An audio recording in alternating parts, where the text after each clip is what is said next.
Juries, they're typically shrouded in secrecy, right? But that could soon end in New York. Yeah, here to talk more about this bill and what's happening in Albany is Assemblyman Danny J. O'Donnell. So good morning. Good to see you. Good morning. Thank you for having me. Absolutely. So let's talk about this. Why lift the veil over grand juries? Explain the benefits of this bill to the average New Yorker. This bill I wrote in response to the death of Eric Garner on Staten Island. For the record, I was a criminal defense lawyer full-time 7 years and know that system fairly well. When the grand jury chose to not charge Officer Pantaleo, he gave a press conference where he said, I didn't intend. And I knew what that meant. That meant the assistant district attorney did not tell the grand jury that they had the option to indict him for non-intentional crimes. And so that meant that the ADA didn't tell them that. And district attorneys are public officials like me, elected officials. And I believe that we, as the people who pay them, have a right to know what decisions were made on behalf of us in that grand jury. So we should know what they tell the members of the grand jury. So my bill, which we expect to pass in my House next week, gives the public an opportunity to request that information from the court. Isn't the onus on the district attorneys then to release that information? Because my understanding was that the protections of a grand jury were meant to be kept secret so that the people themselves were protected from the system. Yes, but you are required to go to court and make an application based on the fact that everyone knew this investigation was ongoing. The secrecy of the grand jury is in cases where no one knows the grand jury's impaneled. In the cases that I referenced, everyone knew there was a grand jury looking into this matter, and everyone was aware of who was involved. And so it does not disclose the identities of other witnesses. It only requires that we know what public servants said in a grand jury, and a court has the power to redact any private information.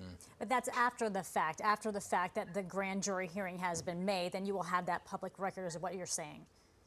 That's correct. All right, so if this bill is not passed, does this mean that the public will not have access to what cases are being worked on by district attorneys? It's not on the cases they're worked on. The bill would require you to have a public knowledge that the case is happening. And so it's primarily designed for my purposes to keep the district attorneys honest in that they don't try to manipulate the grand jury by limiting what they tell the grand jurors. Understood. Now, I want to talk about some other things that you're working on as well, because throughout the pandemic, nursing homes, they've been in the hot seat, right? And there are some changes coming thanks to lawmakers like you. One of them has to do with staffing levels. What is the hope of the staffing changes that could make a difference here? Well, this issue is personal to me. I had a family member who died in a nursing home with COVID, and the staffing levels were atrocious. The quality of care was atrocious for this woman, and we needed to fix that. So we have passed the safe staffing law. Aileen Gunther, who is a fabulous member and a nurse, to ensure that there are sufficient numbers of people to care for the elderly when they were in nursing homes. I think a lot of people probably share your pain. So as we hear about these investigations into nursing homes, how does the public able to keep track and know what information is happening throughout these investigations? Well, our investigations are ongoing in Albany. The Judiciary Committee is looking into the conduct of our current governor to determine whether or not anything was done inappropriately. In the end, I think that mostly what we need to do is ensure that going forward, that when you entrust your loved one in a nursing home, that the quality of care remains at humane levels. You know, you've talked a lot about investigations and how they're ongoing, and I want to go back to that bill then, because it comes to the bottom line of transparency, which is what people are really looking for in the end. And it's not so much about the grand jury, but just investigations as a whole, right? for example, what we're seeing play out with misconduct by Governor Cuomo. There's this investigation, but we barely get updates or hear much more about them. Will you be pushing for more information to be disclosed to the public? I will, but I also have to tell you that I once, when I was chair of the ethics committee, was required to do a sexual harassment investigation, and the federal law requires that that investigation be done in secret.